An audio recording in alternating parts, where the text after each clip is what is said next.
오늘 백드롭을 다시 바꿨습니다. 백드롭에는 4월에 남북 정상회담이 열리고 그리고 그것은 화해 정신을 중심으로 하고 5월에는 북미 정상회담이 열리는데 그거는 평화, 특히 세계의 평화를 잘 만들어가자고 하는 평화의 정신이고요. 6월에는 우리 국민들이 바라는 대한민국의 100년을 설계하는 개헌이 있는 겁니다. 그래서 그것을 우리가 마음에 잘 새기고 하자라고 하는 의미에서 백드롭을 바꿨고요. 그 백드롭의 화해와 평화, 개헌의 정신은 87년 6월 항쟁과 그리고 작년에 있었던 촛불 시민혁명의 그 정신을 잘 담아서 대한민국을 정말 국민에게 사랑받는 국민주도의 개헌, 그리고 국민에게 사랑받는 대한민국으로 만들어가서 대한민국이 세계 속에 우뚝 서는 그런 대한민국으로 만들어가자 하는 의미를 담아서 백드롭을 만들었다는 말씀을 먼저 드립니다. 조금 전 북한 조선중앙방송 발표를 통해서 중국 시진핑 주석의 초청에 의해 북한의 김정은 노동당 위원장이 3박 4일 중국을 비공식 방문하고 정상회담을 가진 것으로 확인이 되었습니다. 그야말로 깜짝 방문이고 두 정상 간의 회동은 혈맹이라고 일컬어진 만큼 양국 간 관계가 김정은 위원장 체제 이후 급냉했던 것에 비춰보면 그 반전이라고 할 수 있겠습니다. 북중이 남북 정상회담과 북미 정상회담을 앞둔 상황에서 전격적인 정상회담을 가짐으로써 북한은 예정된 북미 정상회담의 협상력 제고를 중국은 소외됐던 한반도 정세의 주도권을 되찾으려는 전략적 이해관계에 따른 것으로 볼 수 있겠습니다. 우리 입장에서도 양국 관계 개선으로 남북 정상회담과 북미 정상회담의 궁극적 목표인 남북한 간 영속적인 평화구조, 북미 평화체제 구축이라는 전제 조건이 흔들릴 이유가 전혀 없기에 한반도 정세에 긍정적인 영향을 줄 것이라고 예상합니다. 모쪼록 북중 두 나라 간의 한반도 비핵화를 위한 실질적 논의와 주변국들과의 협력의 길을 여는 생산적 회동이었기를 기대합니다. 정부 당국은 북중의 움직임을 예의주시하면서 향후 남북 정상회담과 북미 정상회담에 미칠 영향을 냉정하게 분석해야 할 것입니다. 아울러 중국을 비롯한 일본 정부와의 협력에도 더욱 신경을 써야 할 것입니다. 무엇보다 중요한 사실은 급변하는 한반도 주변 국가의 변화가 문재인 정부의 한반도 운전자로 4강 외교의 복원을 통해 한반도 문제의 주도권을 쥐고 이끌어낸 결과라는 사실입니다. 지금 한반도 정세는 남북 정상회담 성사가 북미 정상회담 합의를 끌어내고 그것이 다시 동북아 주변 국가 간에 더 나아가 한반도발 세계 평화를 향해 도미노처럼 연쇄 반응을 일으키고 있습니다. 우리는 세계 유일의 분단 국가로서 지금까지 한 번도 가보지 못했던 한반도 비핵화와 영구적 평화 정착을 위한 대장정을 하고 있습니다. 어렵게 시작된 평화의 여정인 만큼 지금까지의 일관된 원칙과 국제사회와의 긴밀한 공조 속에 항구적 한반도 평화체제라는 종착지에 반드시 도착해야 할 것입니다.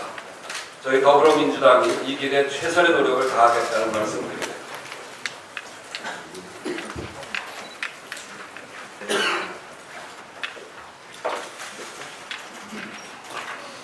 촛불 시민에 대한 발포 지침 민주주의에 대한 심각한 위협입니다. 촛불 시위 당시 육군 수도방위사령부가 시민들에 대한 발포를 검토했다는 MBC 보도를 접하고 망치로 얻어맞은 것 같은 충격을 받았습니다. MBC가 확보했다는 청와대 시위 집회 대비 계획이라는 문건에는 시위대가 청와대 경비 병력의 총기를 빼앗거나 소병에게 위해를 가하면 신체 하단부를 가격하라고 나옵니다.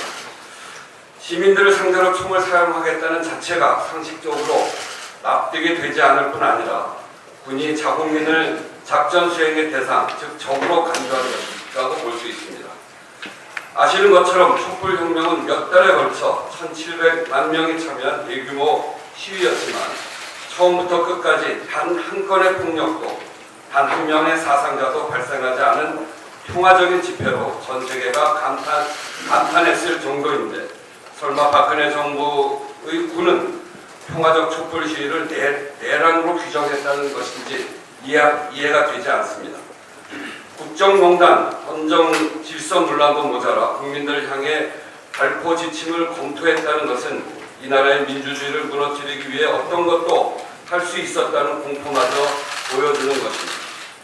문건의 존재와 내용이 사실이라면 도저히 묵과할 수 없는 일이며 문건의 작성자와 지시자가 누구였고 어떤 의도로 작성되었는지 철저한 진상규명이 필요합니다.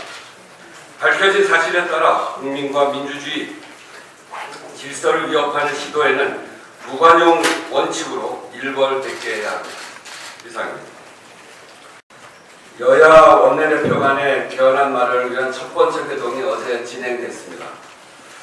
수도 없이 요구했던 협상 테이블이 대통령 발의안을 통해 개문발차했다는 것으로 첫 회동의 성과를 논할 수 있겠습니다만 두 야당이 자신들의 입장 없이 여전히 대통령 발의안을 비난만 하는데 귀중한 시간을 허비한 것은 유감스러운 일입니다.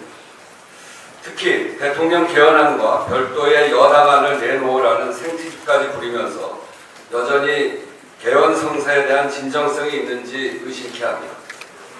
아시는 것처럼 이번 대통령이 제출한 발의안은 이미 민주당이 수차례 개헌 의총을 통해서 확정한 당론과 거의 일치하는 그런 내용입니다.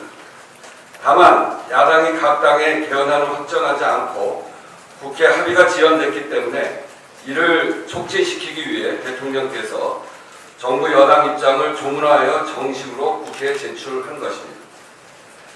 여당안을 내놓았으니 이제 야당의 개헌안을 테이블 위에 올릴 때입니다. 각 당의 개헌안을 놓고 국회가 합의안을 만들면 그것이 바로 국회 개헌안이 될 것입니다.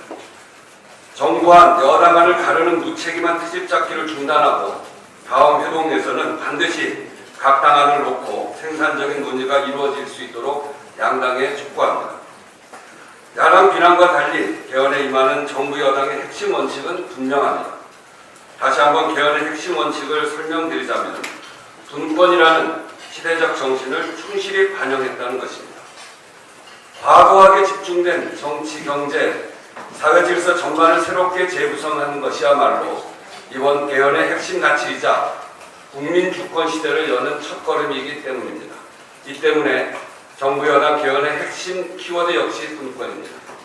그 내용을 보면 첫째는 주권자인 국민의 기본권을 확장하고 정치 권력에 집중된 권한을 분산해서 국민 소환제, 국민 발안제 등으로 국민 주권 기능을 대폭 강화했으며 둘째, 지방 분권으로 중앙에 집중된 권한을 지방에 나누고 셋째, 상권 분립 구조를 분명히 하면서 국회의 정부 견제, 감시 기능을 대폭 강화했습니다.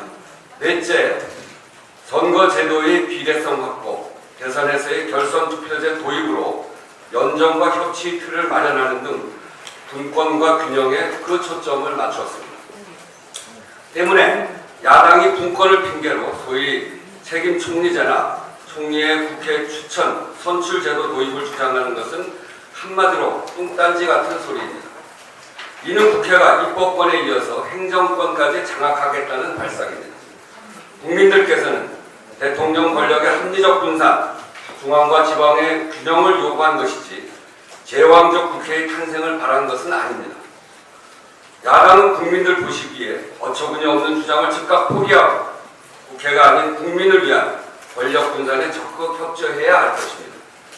정부 여당은 분권이라는 핵심 가치를 지키면서도 야당의 합리적 제안은 얼마든지 열린 자세로 협상에 임할 테니 각 당이 80일도 채 남지 않은 시간을 소모적 정쟁에 허비하지 말고 통 크게 협력하자는 말씀을 드립니다. 이상입니다.